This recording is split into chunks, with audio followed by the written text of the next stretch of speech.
और देखिए, यूक्रेन युद्ध में बच्चों को लेकर बेहद चिंता बढ़ाने वाली एक रिपोर्ट।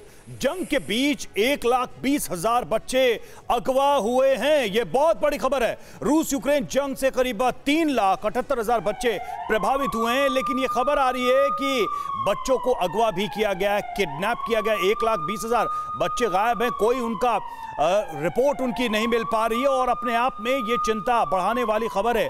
अभी थोड़ी देर पहले हम आपको खबर बता रहे थे कि बच्चों के साथ किस तरह की बर्बरता युद्ध में की गई और खुद रूस ने माना कि ऐसी घटना हुई है, और दूसरी तरफ इतनी बड़ी संख्या में बच्चे लापता हैं जो ट्रेसेबल नहीं हैं इस वॉर की वजह से। बिल्कुल, और युद्ध में बच्चों को लेकर, बच्चों की सुरक्षा को लेकर यह बेहद चिंताजनक रिपोर्ट ये रही आपके सामने। बच्चों की मौत के आंकड़े जो हैं वो आप देखिए, 177 बच्चों की जान अब तक जा चुकी है जो इस युद्ध की भेंट चढ़ गए। घायल बच्चों की संख्या 300 से ज्यादा है, 336 बच्चे घायल हुए। बच्चे जो किडनैप हुए 1,20,000 उनकी संख्या बताई जा रही है। आप अंदाजा लगाइए इन बच्चों पर क्या गुजरी है। बच्चे जो प्रभावित हुए हैं उनकी संख्या है 3,78,000 से भी ज्यादा।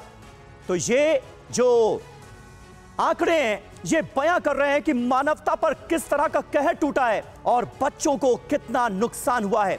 बचपन पर खतरा, जंग में जख्मी होते बच्चों की संख्या आप देखिए, कीव में 75, डोनेट्स्क में 71, खार्किव में 56, यानी यूक्रेन के अलग अलग शहरों के जो आंकड़े आए हैं वो अब आपके सामने ये रहे। चेर्निहिव में 46, मिकोलेव में 31, लुहांस में 31 और ज़ेपोरिजिया में 22 बच्चे जो हैं वो जख्मी हुए हैं। ये जो बच्चों पर जुल्म सितम हो रहा है, मानवता पर जो कहर टूट रहा है, और ऐसा लगता है कई बार हमें मैदान जंग की तस्वीरें देखकर कि अंतर्राष्ट्रीय नियम कायदों का तो कोई मतलब ही नहीं रह गया। अगर वॉर क्राइम हो रहा है यूक्रेन के अंदर तो यह सुनिश्चित कौन करेगा और वॉर क्रिमिनल ठहराया किसे और कैसे जाएगा? देखिए, बहुत ही अच्छा प्रश्न पूछा है आपने।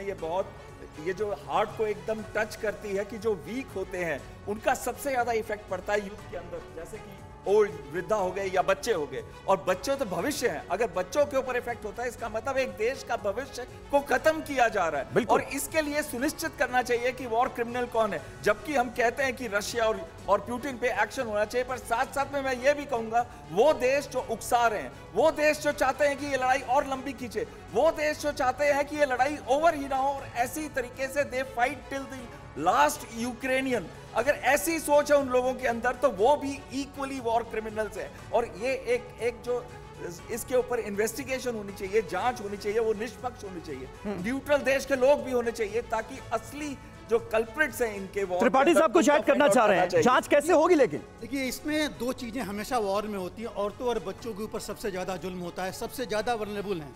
लेकिन इसमें दो चीजें और हैं। पहली बात, इसमें जिम्मेवारी दोनों की है, यूक्रेन की भी है और रूस की भी है। दोनों को मैकेनिज्म स्थापित करना पड़ेगा। अगर आप मिल सकते हैं कि ह्यूमैनिटेरियन ग्राउंड के लिए कॉरिडोर दे सकते हैं तो इसके ऊपर एक्शन क्यों नहीं कर सकते?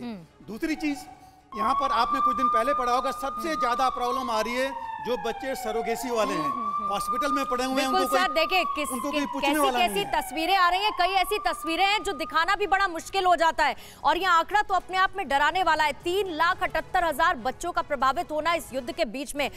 परवाह देश की, सोमवार से शुक्रवार रात 10 बजे TV9 भारतवर्ष पर।